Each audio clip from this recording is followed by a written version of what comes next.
감사합니다. 오늘 이 귀한 성일에 우리가 함께 하나님께 모여서 예배드리고 또 여러분께 말씀을 전할 수 있게 되어서 하나님께 감사드리고 또 이런 귀한 자리 주신 목사님, 우리 온 교회와 당회에 감사를 드립니다.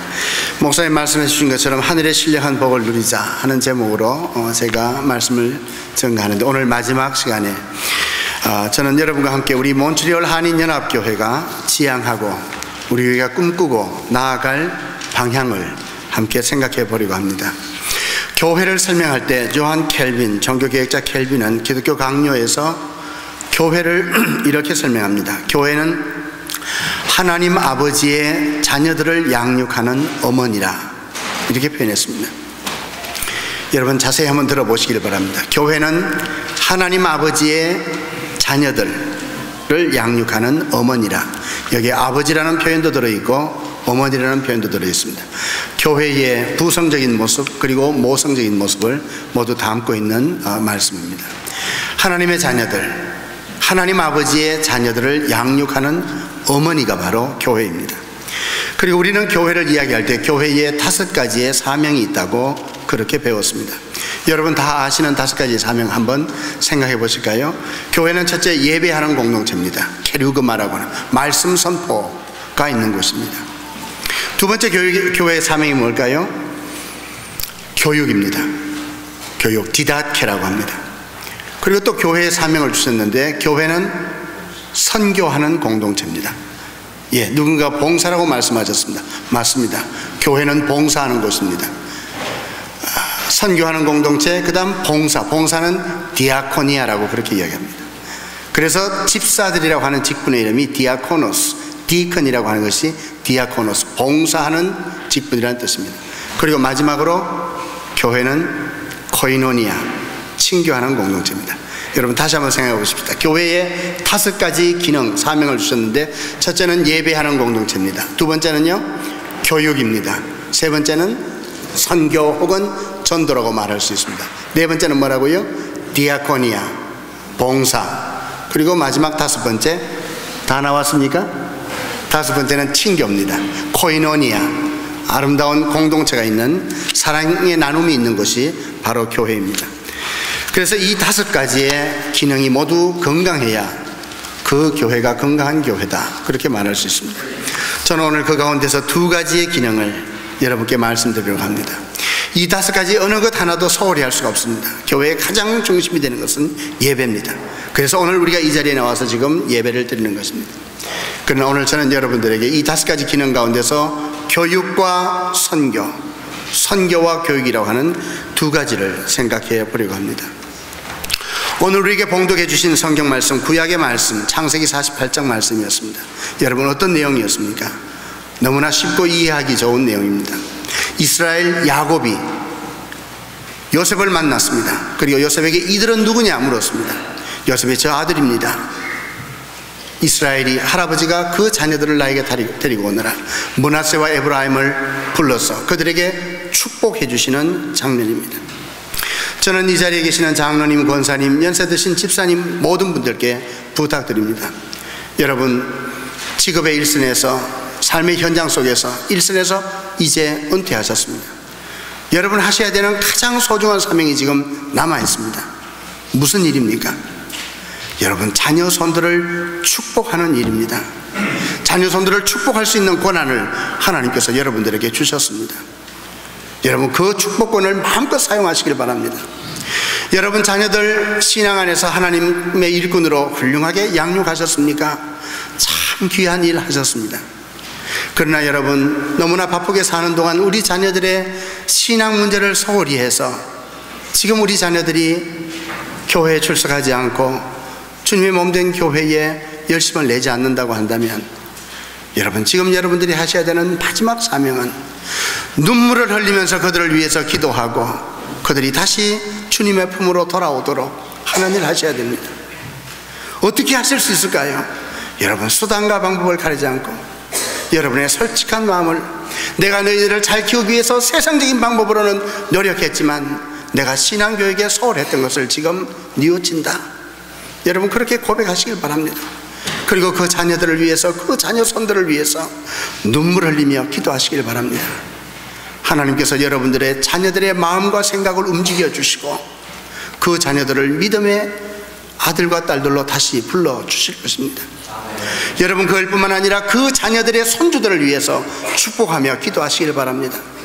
손주들 오면 좋은 곳 데리고 다니고 놀러 다니고 하시는 것만 하지 마시고 그들에게 하나님의 말씀을 들려주고 우리 가정에 베풀어 주신 하나님의 축복, 오늘 우리가 이곳에 와서 이렇게 놀라운 은혜와 사랑을 누리며 살아가는 그 이야기들을 여러분 손주들에게 전해주시고 그 손주들 손잡고 교회에 데리고 오시길 바랍니다. 교회 가서 예배 드리면 선물도 사주시기 바랍니다. 그들에게 하나님의 말씀도 가르쳐 주시기 바랍니다. 그리고 그들에게 하나님의 말씀을 암송하도록, 암송을 잘하면 선물도 주십시오. 상급도 주십시오. 여러분에게 주신 물질들 그렇게 사용하라고 주신 것들입니다. 여러분, 제가 왜 이 말씀 드린지 아십니까? 저는 목사지만 제가 목회하는 동안 목회하느라고 바빠서 저희 자녀들에게 신앙교육 잘 시키지 못했습니다. 우리 자녀들 붙잡고 매일 가정예배 드리지 못했습니다. 우리 자녀들에게 하나님의 말씀 암송하도록 하지 못했습니다. 노력했습니다. 그러나 부족했습니다. 그러나 우리 자녀들이 방학을 맞이해서 한 주간 혹은 두 주간 할아버지 댁에 다녀오면 성경 말씀을 잘 암송하고 옵니다. 할아버지가 임무를 맡겨주셨거든요. 할아버지가 손주들 앉아놓고 오랫동안 기도하시는 그 기도 훈련, 할아버지와 함께 있는 동안 많이 배우게 되었습니다. 크리스마스가 다가오는 이 계절쯤 되니까 우리 큰아들 생각납니다.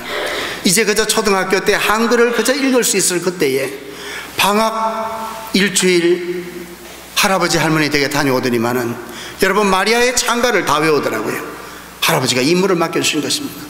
여러분, 그때 암송한 마리아의 찬가 시편 23편, 시편 127편 아마 한평생 우리 자녀들의 말씀의 등불이 될 줄로 저는 믿습니다.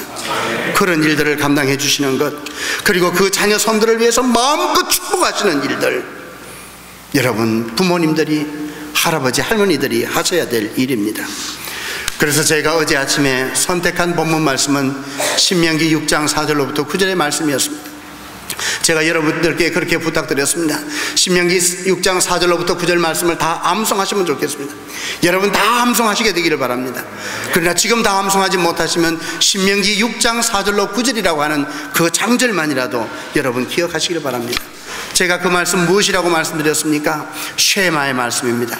오 이스라엘아 들으라, 우리 하나님 여호와는 오직 한 분이신 여호와시니 너는 마음을 다하고 힘을 다하고 성품을 다하여 내 하나님 여호와를 사랑하라.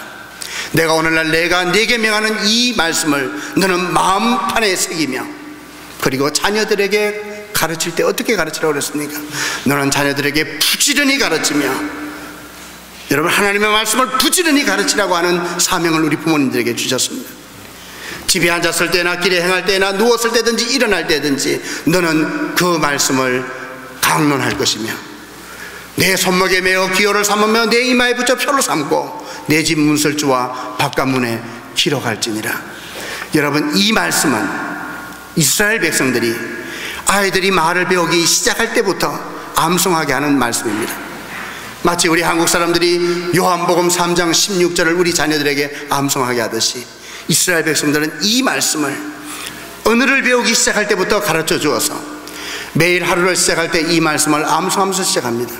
오 이스라엘아 들으라, 우리 하나님 여호와는 오직 하나이신 여호와시니 너는 마음을 다하고 성품을 다하고 힘을 다하여 내 하나님 여호와를 사랑하라. 오늘 하루를 시작하면서 내 마음속에 다짐하는 말씀입니다. 오늘 하루를 마칠 때 잠자리에 들면서 이스라엘아 들으라, 우리 하나님 여호와는 오직 한 하나이신 여호와시니 너는 마음을 다하고 성품을 다하고 힘을 다하여 내 하나님 여호와를 사랑하라. 오늘날 내가 내게 명하는 이 말씀을 너는 마음판에 새기며, 이렇게 암송하다가 잠자리에 드는 것입니다. 여러분 이런 삶이 반복되다가 마지막 세상을 떠날 때 운명하기 직전에 자녀 손들을 다 모아놓고 오 이스라엘아 들으라, 우리 하나님 여호와는 오직 하나이신 여호와시니 하고 숨을 멈추신다면 그 말씀이 우리 할아버지, 우리 아버지, 우리에게 주시는 마지막 유월의 말씀이 되는 것입니다. 이 하나님의 말씀의 교육을 받은 유대인들이 얼마나 훌륭한 사람들이 많이 배출되었습니까?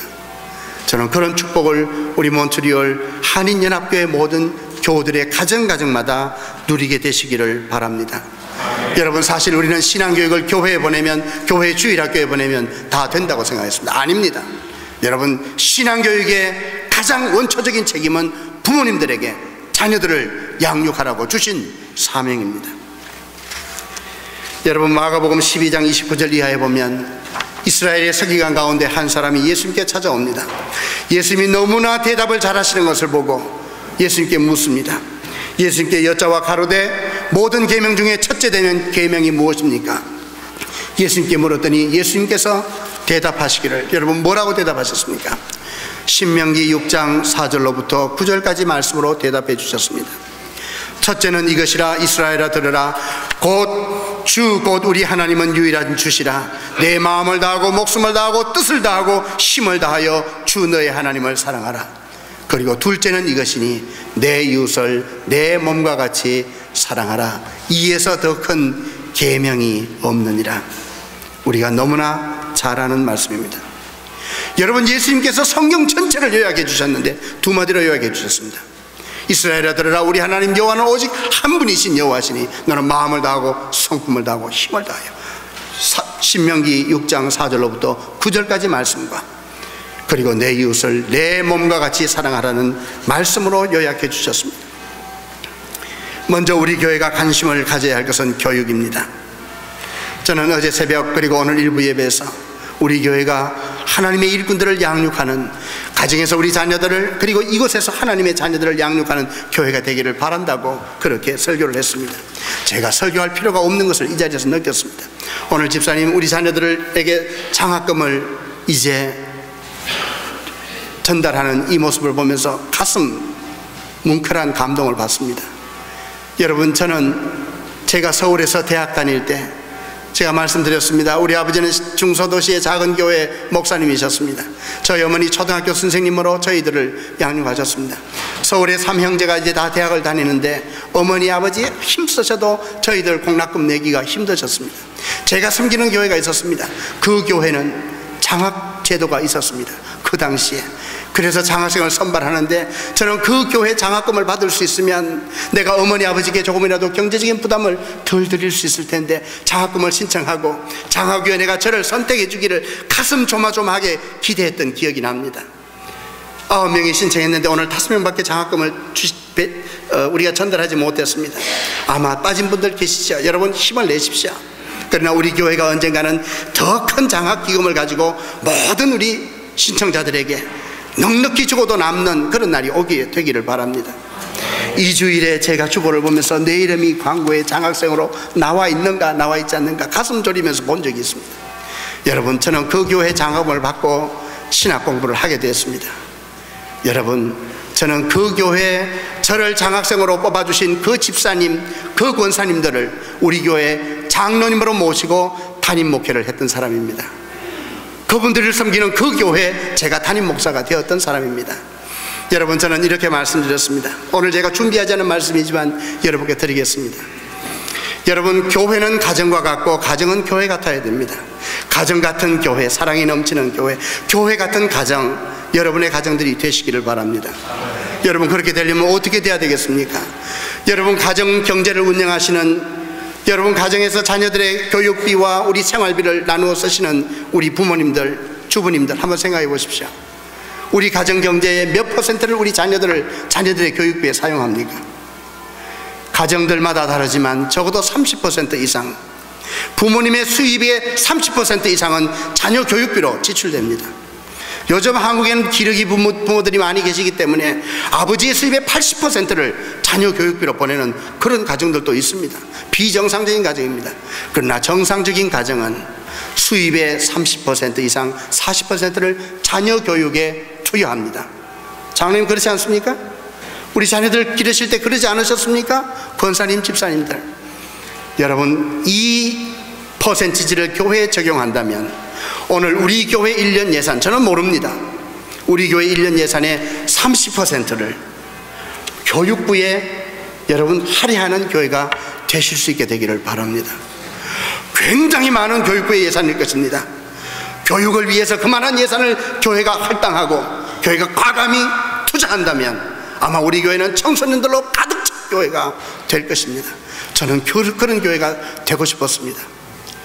여러분들이 자녀들에게 주는 학비를 여러분 교회 장학금으로 드리신다면 꿈같은 이야기일까요? 불가능한 이야기일까요? 여러분들이 그걸 장학헌금으로 드리신다면 교회는 여러분 자녀들을 모두 다 장학생으로 만들 수 있습니다.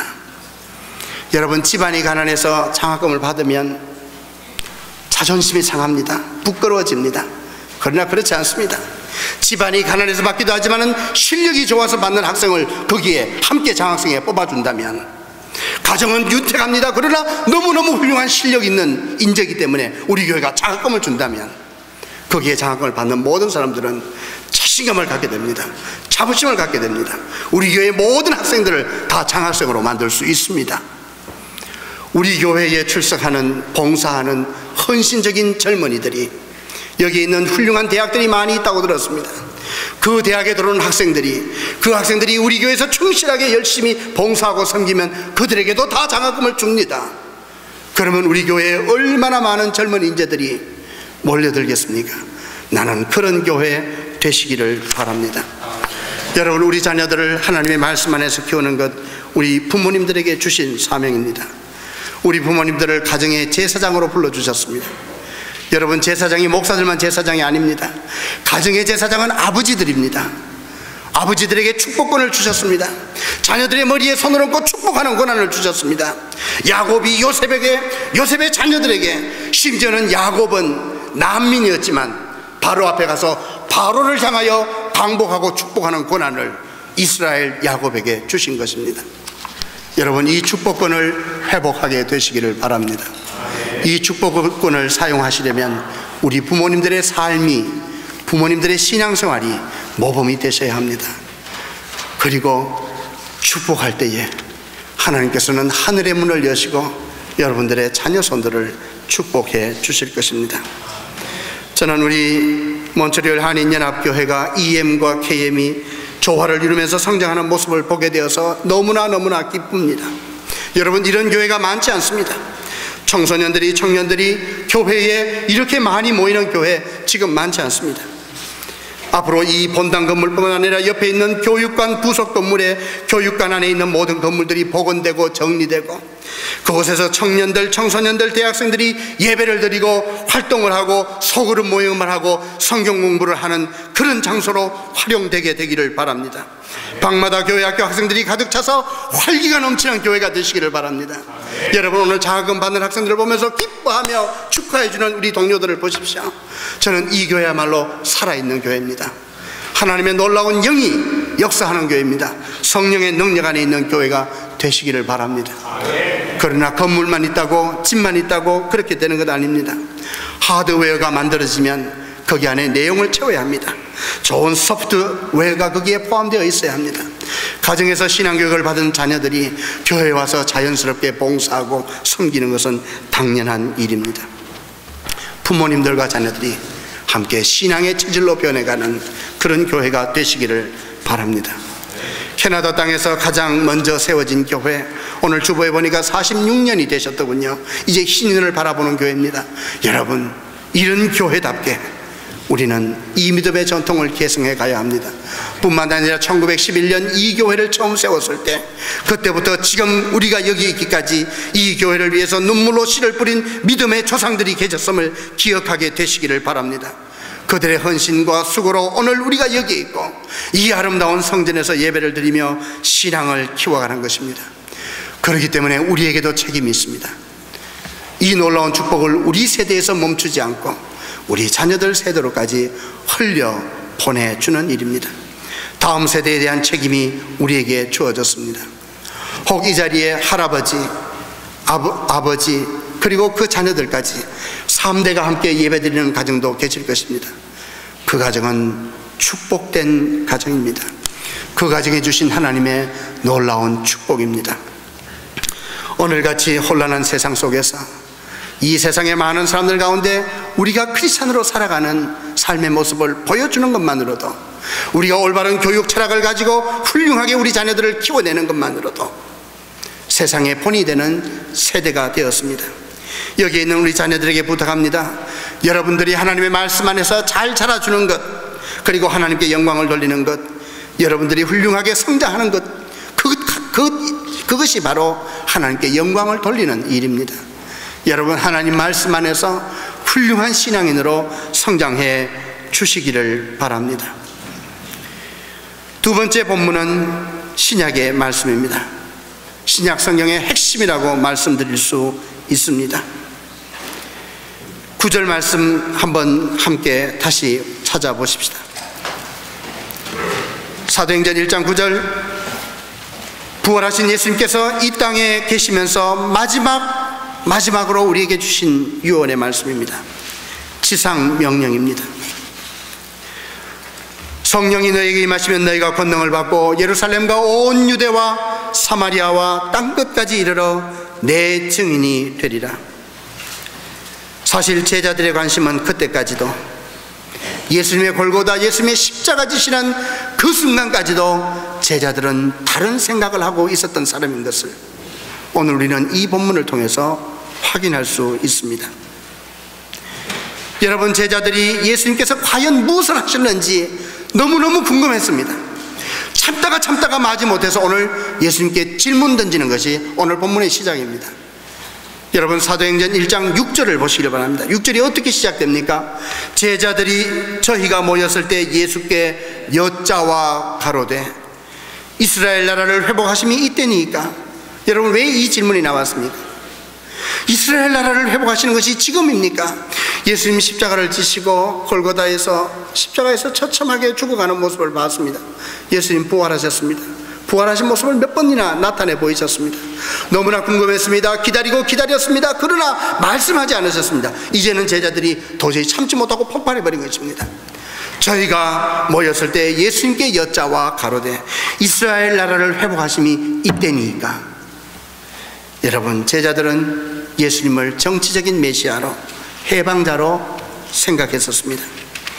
예수님의 공생애 동안 예수님을 따르던 무리들뿐만 아니라 제자들까지도 예수님이 이제 우리 민족을 독립시키시고 왕위에 오르실 것이라고 그렇게 생각했던 것입니다.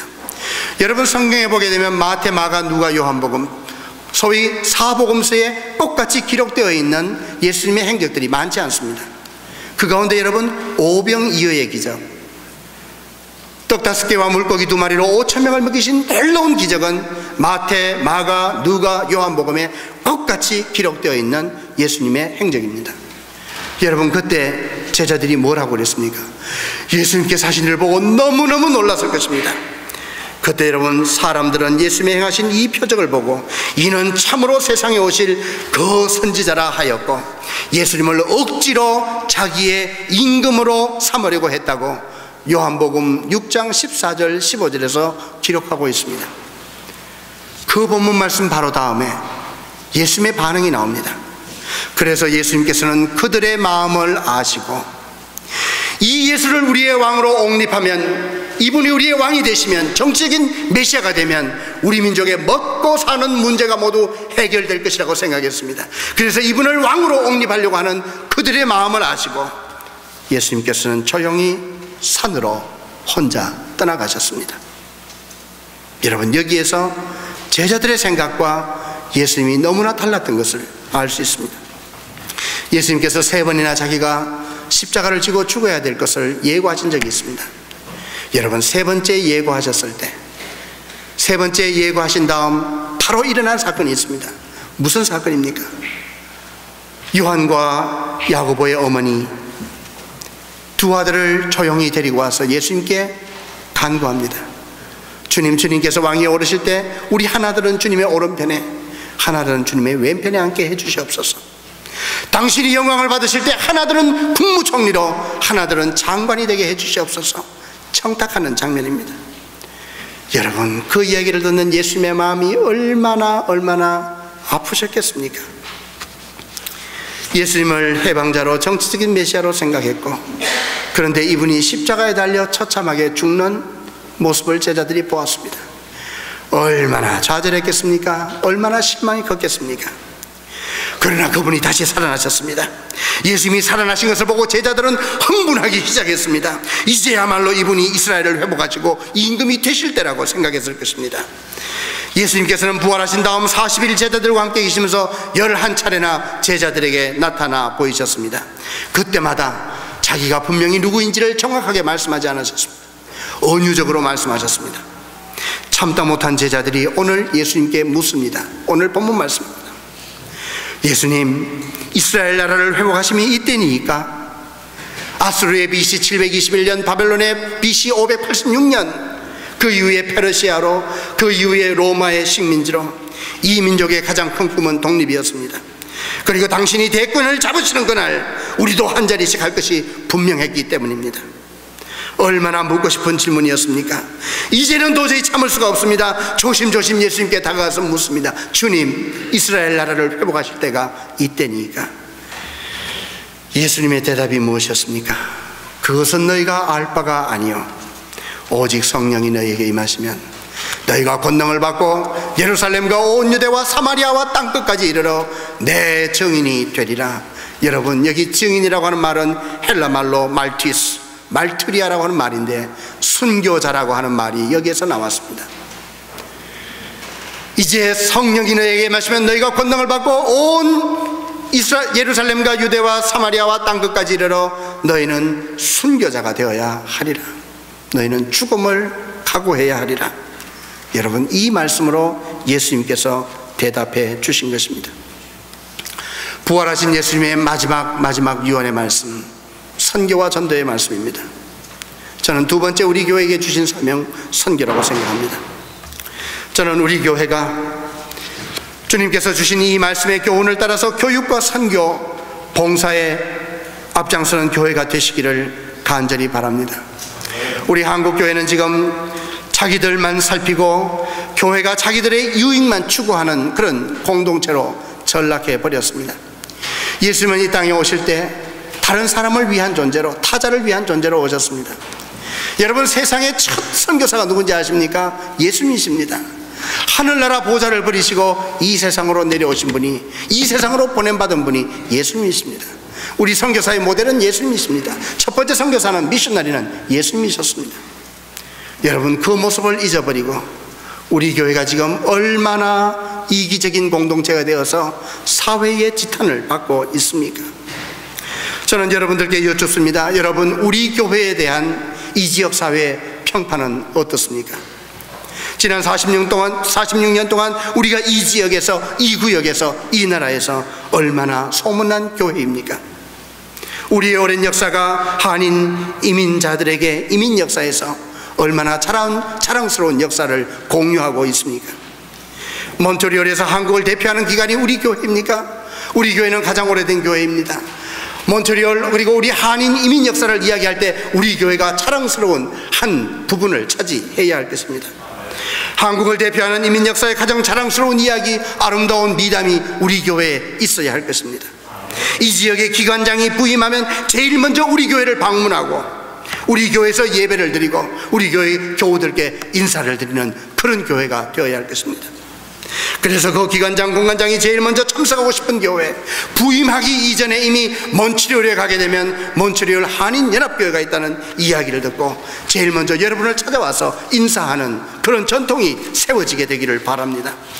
유학생들이 제일 먼저 찾아오고 싶은 교회, 그 교회 가면 따뜻한 사랑이 있고, 그 교회 가면 하나님의 신령한 말씀을 목사님으로부터 배울 수 있고, 그 교회 가면 맛있는 점심도 주고, 이 교회에서, 이 지역에서 3년, 5년, 10년 유학하는 동안 이 교회를 나의 모교회로 삼고 그 이후에 세계 방방곡곡에 흩어져 살아가는 동안 늘 몬트리올 한인교회가 그립고 그때 받았던 사랑이 그리워지는, 몬트리올만 생각하면 먼저 교회가 생각나는 그런 교회가 되어야 할 것입니다. 그들이 만나는 사람들이 몬트리올에 간다 그러면 그 한인연합교회에 가라고 권하고 싶은 교회, 그 교회가 우리 교회가 되시기를 바랍니다. 내적인 사랑의 공동체, 목사님은 교우들을 위해서 소리 높여 기도하고 교우들의 한 가정 한 가정, 여러분들의 자녀들을 위해서 축복하며 기도해 주시고, 교우들은 우리 목사님을 존경하고 사랑하고 신뢰하고 목사님의 말씀이면 무조건 순종하고 따르는 그런 교회가 되시기를 바랍니다. 교우들이 가는 곳마다 우리 목사님을 자랑하고 우리 목사님의 말씀 듣고 감동받은 이야기들을 다른 사람에게 전해줄 때 여러분, 이 교회는 사랑이 넘치는 교회로 소문나게 될 것입니다. 상호 치유, 상호 성장, 상호 회복, 상호 발전이 있는 교회. 모이면 찬송하고 기도하고 흩어지면 전도하고 흩어지면 다시 모이고 싶고 만나고 싶은 교회 되시기를 바랍니다. 그러나 세상에 그렇지 않은 교회가 너무나 많습니다. 모이면 헐떡고 말 한마디를 해도 뼈가 있는 말을 합니다. 가시도 친 말을 합니다. 그 말을 들을 때는 몰랐는데 집에 가면서 생각하니까 그 말이 무슨 말인가 도저히 불쾌해서 힘들 수가 없습니다. 돌아가서 전화질하고 서로 흉보고 비방하는 교회, 여러분, 그런 교회 많은 것 봤습니다. 여러분, 세상에 모범이 되지 못하는 교회들의 모습입니다. 만약 우리에게 그런 소문이 들리면 내 손에서 탁 막아버리고 그런 소문은 다른 데 내지 말라고, 됐다고. 여러분, 거기에 동조하지 마시길 바랍니다. 그런 일이 있었어도 되지 않고 있지도 않은 일이라고 나는 생각하고 싶다고. 이제는 더 이상 그런 이야기 하지 말라고. 여러분, 내가 들은 것에서 끝내시고 정말 그런 일들이 생기지 않도록 기도하는 교회가 사랑이 넘치는 교회입니다. 여러분, 저는 이민 목회 해봤습니다. 제가 버밍엄에서 공부할 때 버밍엄은 50명밖에 되지 않는 작은 공동체였습니다. 그러나 거기는 모두 다 엘리트들입니다. 국비 유학생들이 거기에 와서 공부하고 있었습니다. 버밍엄에는 공과대학이 유명했고 또한 거기에는 한국의 금융계에서 보내는 많은 장학생들이 거기 와서 공부했습니다. 숫자는 50명밖에 되지 않았습니다. 가톨릭 교회 없었습니다. 개신교회 하나만 있었습니다. 버밍엄 대학의 채플을 빌려서 우리가 예배를 드리는데 거기에 가톨릭 교회, 개신교인 다 모였습니다. 왜냐하면 유일하게 한국 음식을 점심을 먹을 수 있는 날이 주일밖에 없었기 때문입니다. 유학생들 다 모였습니다. 거기에서 설교해봤습니다. 저는 LA에 있을 때 한 30-40명 되는 작은 이민교회를 목회해봤습니다. 여러분, 이민교회 모진교회입니다. 이민교회 상처가 많은 교회입니다. 이민교회 아픔이 있는 교회입니다. 제가 지금 있는 곳 마다가스카르입니다. 그곳에도 한인교회가 하나 있습니다. 목사가 가기 전에 이미 125명, 목사는 제가 처음이었습니다. 그런데 125명 한인들 가운데 25명, 30명이 크리스찬들이었고 이미 목사가 가기 전에 9년 동안 목사도 없이 작은 교회를 만들어서 예배를 드리고 있었습니다. 얼마나 귀한 공동체입니까? 여러분, 놀랍지요? 9년 동안 목사도 없이 카세트 테이프로, 이런 동영상 화면이 없습니다. 카세트 테이프를 듣고 예배를 드리고 있었습니다. 찬양을 열심히 하고는 카세트 테이프를 듣고 설교를 들으려고 하니까 남자 성도들이 다 눈을 감고 존다고 합니다. 몇몇 동영상 테이프 있는데 듣고 여러 번 들어서 이제는 그 설교를 다 외운다고 합니다. 그래서 제가 그곳에 간 이후에 그럼 제가 주일 강단을 지키겠다고 교회를 위해서 봉사하고 있습니다. 여러분, 125명쯤 되는 교민이면 교인의 숫자가 50명, 60명 되어야 합니다. 그런데 125명 가운데 크리스찬은 25명밖에 되지 않더라고요. 왜 그럴까요? 교회가 다른 사람들로부터 칭송받는 공동체가 아니었습니다. 제가 섬겼던 교회고 제가 다시 돌아가면 섬길 교회지만은 참 상처가 많고 아픈 교회였습니다. 어떤 분이 저에게 물었습니다. 목사님, 거기 마다가스카르의 교민들이 125명이나 된다고요? 130명, 그 사람 뭐 하는 사람, 어떤 사업 하십니까? 여러분, 한번 짐작해 보십시오. 어떤 사업 하시겠습니까? 왜 마다가스카르로 이민을 가셨을까요? 이민 오면 캐나다나 미국으로 오고 싶죠. 이 자리에 계시는 여러분 한 분도 예외 없이 우리 마다가스카르 교인들이 다 부러워하는 교인들입니다. 여러분, 그분들은 무슨 사업 하실까요? 마다가스카르에 대사관 없습니다. 영사관도 없습니다. 코츠라도 없습니다. 코이카도 없습니다. 한국문화원도 없습니다. 그곳에 한국 기업이 파견한 주재원, 상사원 아무도 없습니다. 그러면 그분들 뭐 하는 분들입니까? 여러분, 뭐 하는 분들이겠습니까? 미국, 카나다로 이민 오고 싶어도 올 수 없는 분들입니다. 뉴질랜드, 호주로 이민 갈 수 없는 분들입니다. 동남아시아로 이민 갈 수 없는 분들입니다. 그분들이 아프리카의 마다가스카르의 이민자로, 교민으로 와서 생활하고 계십니다. 지금 많이 건강해졌습니다. 많이 건실해졌습니다. 그러나 굉장한 상처와 아픔을 가진 분들이셨습니다. 여러분, 그분들이 저를 만나니까요, 제가 이 말씀 드릴까요? 저와 우리 집사님이 거기 선교사로 갔는데, 저희 선교사로 왔습니다. 목사입니다. 목사가 처음으로 선교사로 갔습니다. 그러면 어머, 목사님이시냐고, 목사님이 선교, 어머, 우리 이제 마다가스카르에도 목사님이 오셨네요. 반가워해야 되지 않습니까? 근데 제가 교민들을 만나고 난 날 기분이 이상하더라고요. 다른 분이 저를 이번에 처음 오신 선교사 목사님이십니다. 그럼 반갑습니다 이래라도 인사해야 되는데 그러지 않고 목사님이 오셨어요? 여러분 어떻습니까? 아래 위를 서클도 목사님이 오셨어요? 만나고 굉장히 기분이 불쾌하더라고요. 소개합니다. 우리 집 목사님 사모님 의사입니다. 의사가 왜 여기까지 오셨습니까? 여러분 우리는 처음 만나고 나서 굉장히 기분이 이상했습니다. 왜 목사가 정상적인 목사면 여기까지 옵니까? 문제가 있는 목사니까 왔지. 한국에서 무슨 사고 치고 오신가 보지요. 말은 안 하지만 그런 느낌이었습니다. 굉장히 기분이 어색하고 불쾌했습니다. 인간적으로 불쾌했습니다. 그런 느낌을 받았습니다. 여러분 왜 그런지 아십니까? 우리 거기에 있는 분들이 모두 다 상처가 있는 분들이기 때문에 그렇습니다. 하도 속상한 이야기들, 상처받는 이야기들을 많이 해서 제가 어느 주일 한 주일은 설교 제목을 과거가 있는 사람들이라고 그렇게 붙이고 설교했습니다. 제가 그렇게 말씀드렸습니다. 저 과거가 있는 사람입니다. 저만 과거가 있는 것이 아니라 우리 모두 다 과거가 있는 사람입니다. 다 부끄러운 과거가 있습니다. 상처가 있습니다. 아픔이 있습니다. 우리가 서로 보다듬고 서로 감싸 안아야 될 사람들입니다. 저도 과거가 있습니다. 부끄러운 과거가 있습니다. 제가 그렇게 설교를 시작했습니다. 여러분 오죽하면 제가 그렇게 설교를 시작했을까요? 여러분 이민교회 참 아픔이 많은 교회입니다. 그러나 교회는 자고로 어떻게 되어야 되는지 아십니까? 디모데전서 3장 거기에 보게 되면 감독과 집사를 세우는 기준을 이렇게 설명하고 있습니다. 교회의 감독이 될 사람, 집사가 될 사람들은 외인들에게도 선한 증거를 얻은 자여야 할지니 이렇게 되어 있습니다. 여러분 교회의 감독의 직분, 장로의 직분, 집사의 직분을 받을 분들은 교회 내의 사람들뿐만 아니라 교회 바깥에 있는 외인들에게도 선한 증거를 얻은 자여야 하리니 그렇게 말씀하셨습니다.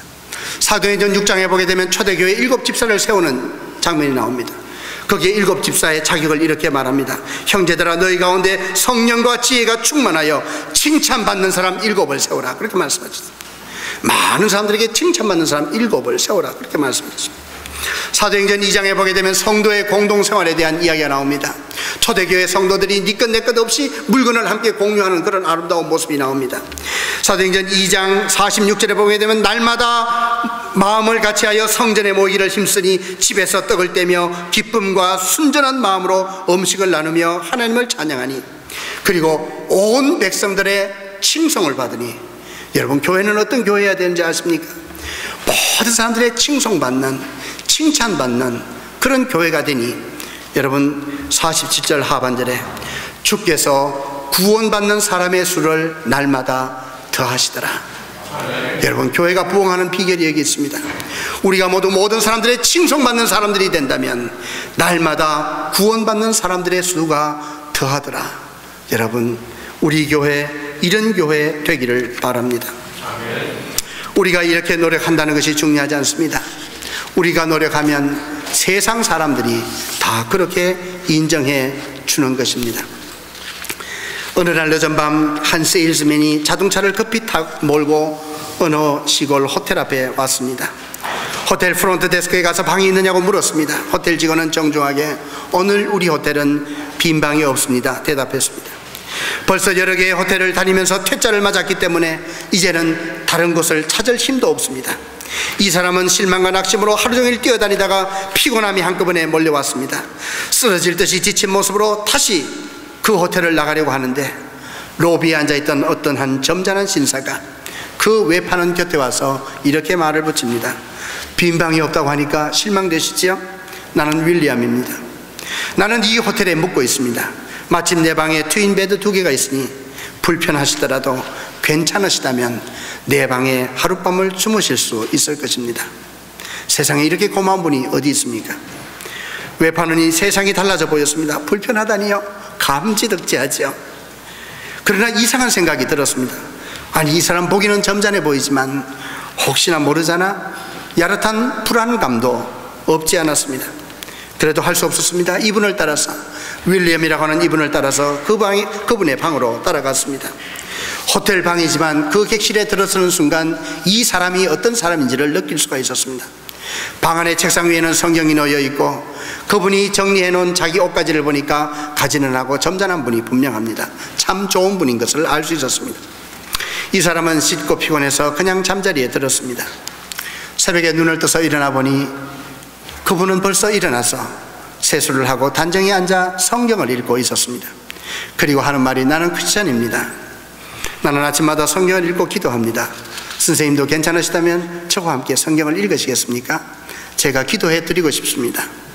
신세진 주제라 응겹결에 예 그렇게 하겠습니다 하고 그분 옆에 앉았습니다.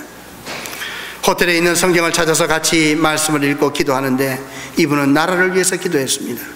그리고 대통령을 위해서도 기도하시고, 그리고 마지막으로는 처음 보는 자기를 위해서도 기도해 주신 것이었습니다. 기도가 끝난 다음 자기의 손을 잡으면서, 제가 한 말씀만 드려도 되겠습니까? 혹시 예수님을 믿을 마음이 없으십니까?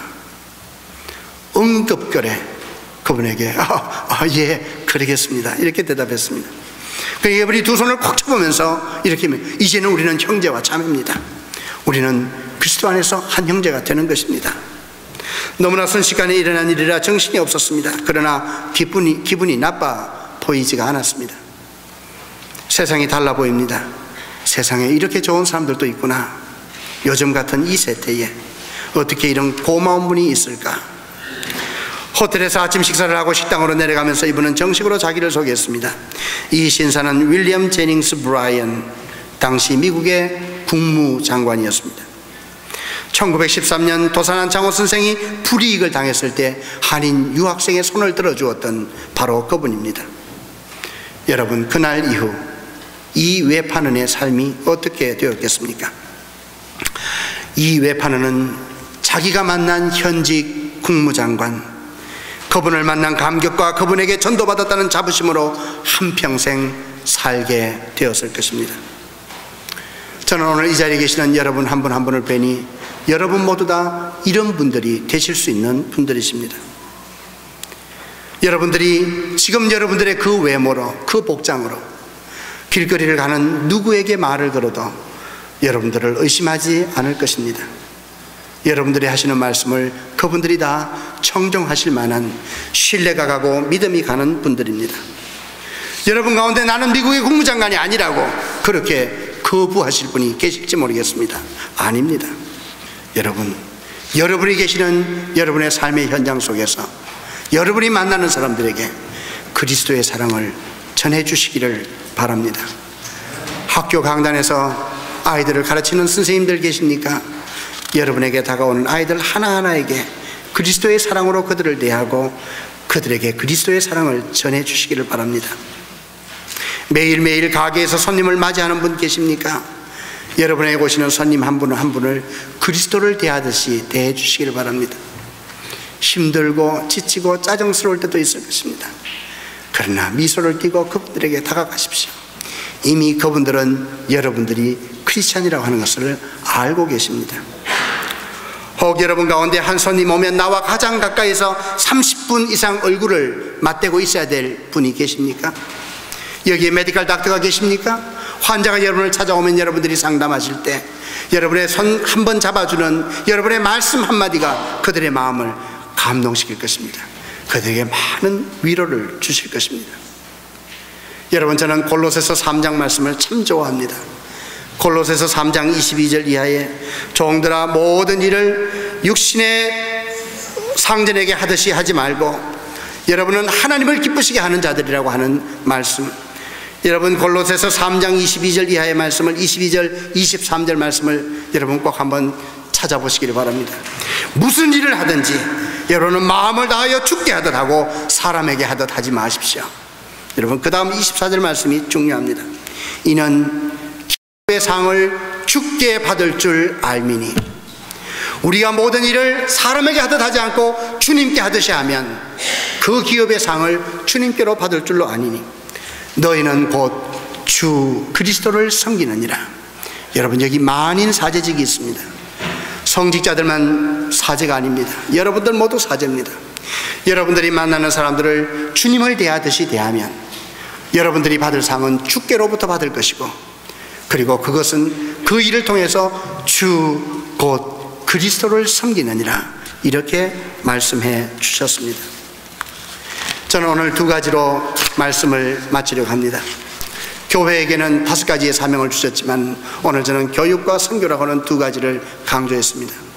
여러분, 교육만 하면 한쪽 날개로 날아갈 수가 없습니다. 교육이라고 하는 하나의 날개와 선교라고 하는 날개로 여러분 건전하게 건강하게 균형을 맞추면서 웅비하는 교회가 되시기를 바랍니다. 여러분, 저는 교육만 한 교회를 압니다. 교육만 하고 선교와 봉사가 없는 교회는요, 교인들의 머리가 다 큽니다. 손과 발은 다 작습니다. 오므러들었습니다. 그러나 머리만 큽니다. 성경 공부 많이 시켜보십시오. 제자교육 많이 해보십시오. 머리는 크고 지적입니다. 설교 말씀 많이 들어보십시오. 들은 건 많은데 행동이 없습니다. 그러면 교회 안에서 내분이 일어납니다. 똑똑한 사람들끼리 서로 싸웁니다. 여러분, 우리의 적이 어디 있는지를 알아야 됩니다. 우리의 적이 절대 교회 안에 없습니다. 여러분, 우리는 적이 아닙니다. 우리는 모두 아군입니다. 교회의 적은 불신사회, 아직도 하나님을 알지 못하는 그들이 우리가 전도해야 될 대상이고 그들을 향해서 우리가 나아가야 하는 것입니다. 그러나 우리가 적이 누군지 아군이 누군지 모르고 머리만 커진 사람들의 모습입니다. 그러나 반대의 경우도 있습니다. 여러분, 교육은 하지 않고 자녀 교육하지 않고 하나님의 말씀 배우지 않고 전도만 하고 선교만 하다가 망한 교회들이 있습니다. 어느 교회입니까? 영국 교회들입니다. 여러분, 제가 영국에서 공부할 때요, 큰 교회당 판다고 하는 갑판들이 붙여있는 것, 지금은 아마 더 합니다. 한 번은 힌두 사원을 방문했던 적이 있습니다. 우리가 타종교와의 대화라고 하는 클래스를 들으면서 힌두 사원을 방문했는데 그 방문하면서 그분이 소개해 주죠. 이 교회가 장로교회였습니다. 그런데 힌디들에게 팔려가지고 거기 사원이 되었습니다. 온갖 거기에 우상 문화들이 거기에 가득 차 있는 교회에 들어가면, 저는 장로교 목사였기 때문에 너무너무 가슴이 아프더라고요. 여러분, 영국 교회가 선교하는데 앞장선 교회입니다. 세계 선교의 앞장선 교회입니다. 그러나 자녀들을 신앙의 자녀로 하나님의 말씀의 담지자로 키우지를 못했습니다. 제가 영국 교회에 초청받아서 가서 설교할 기회가 몇 번 있었습니다. 그때 30대 초반의 젊은 목사였습니다. 제가 가면 여기에 호호 할머니 몇 분 앉아 계십니다. 성가대는 모두 다 어른 할머니 할아버지들이 몇 분 앉아서 성가대 하십니다. 그래도 성가대도 잘 하시더라고요. 그러나 그 교회 가서 설교할 때 제가 이렇게 설교했습니다. 그 교회에 가면요, 예배 중간에 중보의 기도 시간이 있습니다. 인터세션이죠. 중보의 기도 시간에는요, 꼭 세계 평화를 위해서 기도합니다. 여러분, 소말리아 지금 가뭄과 난민들을 위해서 기도합니다. 한국의 민주화를 위해서도 기도해 주셨습니다. 하이티의 지진을 위해서도 기도해 주셨습니다. 지금 어느 지역에 태풍이 일고 지금 가뭄이 심한 그 지역을 위해서 기도해 주셨습니다. 세계를 위해서 기도하는 교회더라고요. 역시 대영 제국이었습니다. 그런데 여러분, 그 교회에 젊은 세대는 하나도 없었습니다. 제가 그분들에게 그 철없는 목사가 이렇게 설교했습니다. 여러분, 제가 보니까 여러분들의 기도하는 그 세계적인 복을 보면서 감동을 받았습니다. 그러나 이제 여러분과 여러분의 자녀를 위해서도 기도하시기를 바랍니다. 기도하셔야 됩니다. 제가 그때 말씀드렸습니다. 지금도 후회하지 않습니다. 지금도 유효합니다. 여러분, 영국교회가 세계 선교에 가장 앞장섰던 교회입니다. 식민지에 앞서서 제국주의에 앞서서 세계 선교에 모든 총력을 기울였던 교회. 그런데 그 기간 동안 자기 민족, 자기 동족, 자기 자녀들을 제자화시키지 못해서 영국교회가 텅텅 비은 그런 교회들의 모습을 보게 되었습니다. 저는 여러분들에게 간절히 부탁드립니다. 여러분, 우리 몬트리올 한인연합교회는 두 날개, 선교와 교육이라고 하는 이 두 날개를 가지고 건강하게 성장하고 높이 웅비하는 비상하는 그런 교회가 되시기를 간절히 바랍니다. 이 일을 통하여 하나님께서 영광을 받으시고 이 교회가 하나님의 기쁨, 하나님의 자랑이 되시기를 간절히 소원합니다. 함께 침묵하십시다.